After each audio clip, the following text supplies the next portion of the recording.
要去花鸟市场找你。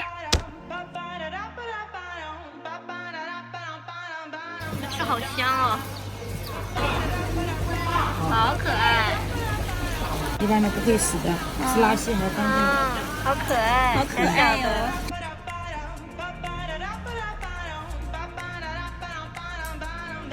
哒啦，这是我们今天去买的东西，然后这是一盆喇叭花，两株嘛，一株是深玫红色的，一株是浅粉色的，然后就是这个花特别的可爱，就像就是小铃铛一样，叫什么我不记得了，小风车一样特别可爱。然后这个是之前已经洗翘翘了的一个发财树的替代品，之前买的是那种粗根的。